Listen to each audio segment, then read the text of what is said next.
Nick talk. This is what we do. We talk Knicks. New Yes. York Knicks, man. Now, listen, they're on a 3-game winning streak. They beat the Nets twice. One in a massive comeback. The other one was pretty easy. I was actually in the house for that game. Tyrone Tracy was there. He got the super standing ovation. Shout out to Tyrone Tracy. You know what I'm saying? A lot of celebrities were in the house. The energy at the Garden's always crazy. Sunday afternoon against the Nets, you would think people would stay home. The Garden is packed. I was up in the nosebleeds. By no means, I'm no ball. I got no real paper, but I saved my money when I went to go. I sat in the nosebleeds, right? Um, I'm happy that they won these 3 in a row. They needed to put a couple of wins together.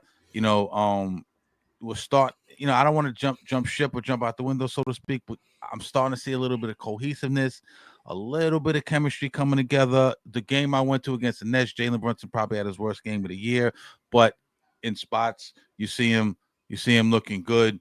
Cat has been doing his thing. The other day, what I really love is the last couple of games. All the Knicks have been in double figures. OG Anunoby, he's getting, he OG Anunoby moves so great without the ball, man. All these Oh my backdoor God. cuts, right? They're Mhm. feeding them. I think he like one of the top 5 guys in dunks in the league. His offensive game has stepped up. When we got him, I didn't think he was as good of an offensive player. I know he wanted more of an offensive workload. He said that in Toronto, but he's becoming like quickly becoming, and his game's not even where it's gonna be. Once he finishes polishing his game, pause. He could be the best 2-way player in the league potentially. You know what I'm saying? Because his defense is so superior. You know, I know you got guys like Tatum and all that, but um, Mikal Bridges, he's looking a little bit more comfortable now. That's what I was really like. Yo, we gave 6 picks up for this guy. I know he's good, but does he fit in this Tibbs offense? He's looking good. Brunson still something not going on with Brunson. I know you guys think it's just him and Cat not really being able to be on the same page as of yet. I go, you go. Who's gonna do it? You guys think he's more of a facilitator at this point? I think he got to be a guy who gets buckets. But they got a big road trip coming up. They're playing the Nuggets, the Hornets. I think the Suns, a couple, some tough games. They beat the Wizards. Wizards is super doodle, even though they have a couple of good guys. Nets is a good win. I'm kind of higher on the Nets than a lot of other people, but I say all that.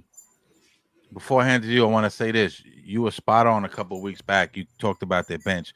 Bench production for the Knicks last in the league. They're averaging like 18 points a game. Bridges has been, Deuce McBride has been out. Campaign has provided a little bit of spark off the bench, but the rookies aren't giving you much, even though we're seeing a lot of potential in the Huck Porty. Cone Dadier comes in yesterday, hits a couple of the threes, but overall, the bench is just terrible. You know what I'm saying? I know you're excited about the Knicks. Talk a little bit about what you're seeing right now. Talk a little bit about your concern for the bench.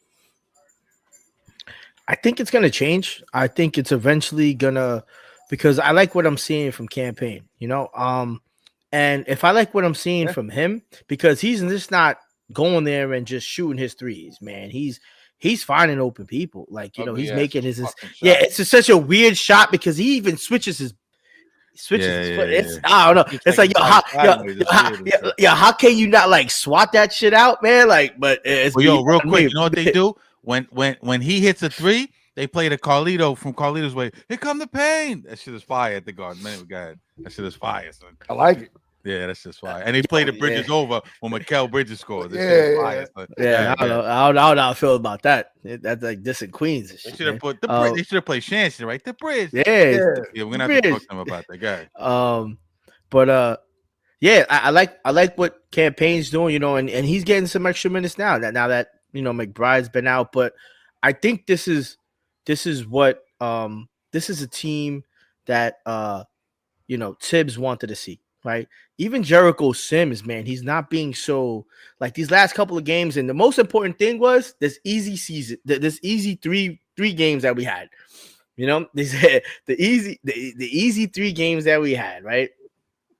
Two with the Nets and with the Wizards, right? But that that's what we needed to start getting the cohesiveness with the bench and start bringing them back alive and start seeing what Cola could do when Huck Porty's around and Pacome Dadier. And now you're starting to see it, like, and just like Billy Walker said, and he was spot on when we interviewed him last week. Shout out to Billy Walker. It's we're gonna start really seeing it when Christmas comes around, now we're a month away and we're starting to see little glimpses of how the bench is playing together.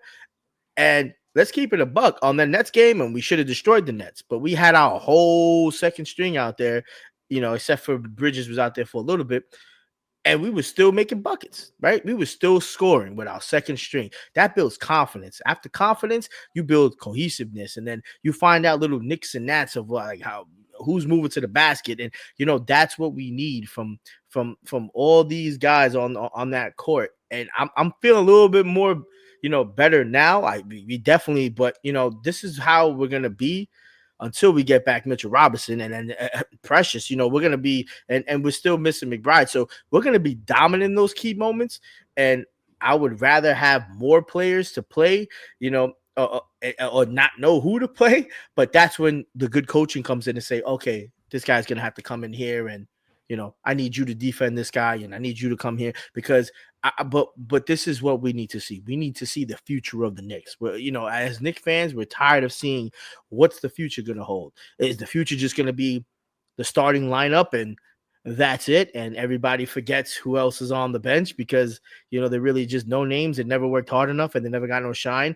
No, I think this is the year that we actually finally do see it, and I would rather this break us than not make us. Because I don't want to have the reason that damn man now we got tired because that's Jalen Brunson's still not averaging that many minutes, right? Like Karl Anthony Towns is still getting some sit down time, like and that's what we need to see, but granted, we only played and the most key part about this in the past week, we played two back-to-backs, Mhm. right? Mm-hmm. Two back-to-backs, so obviously not in a row, but that's 4 games in a matter of like 8 days. Like that's a lot of game time, and Conti Town sat out the first game, and that's when McBride didn't come in. But that's when you need the bench to step in, right? And that's when you get to see the Huck Porties and the Pacone Baudier's, and you start seeing like, oh, okay, do I have any, like, because let's keep it a buck, man. When you start seeing those guys, you can see the Kevin Knoxes and you can see the Grimeses, and you can be like, this guy Yeah. looking like he There about to we have go some again. issues, like. I'm not seeing that yet, except with Sims. I'm seeing slight improvement with Sims, but Sims, yeah. I'm still not all the way sold on Sims, man. Shout out to Ed, because I know Ed was a fan. Ed, you know what I mean? At television, Yeah, he yeah. was a big fan of Jericho Sims, and I like the way he's playing right now, but we got to put these guys into better moments with better teams and better defenders and better scorers.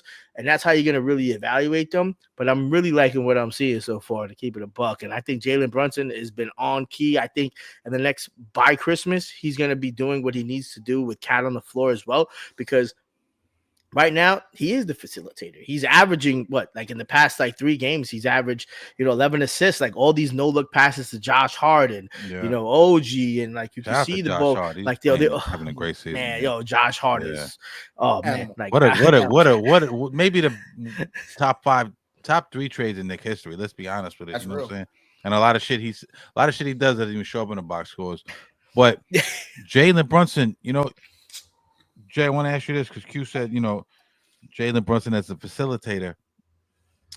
Yes, that's good, I believe. But I think Jalen Brunson has to be a guy that you're worried about going out and getting buckets like he was doing last year. You can't just go from dropping mega 40-point games in the playoffs to being a guy who scores 16 and 12, 13 assists. You need another scorer. You know what I'm saying? The big three era is dead, but you still need a big two. You know what I'm saying? I think Jalen Brunson being able to go out there and score. I think right now, because he's not, I'm looking at his stats right now. He's averaging 24 points.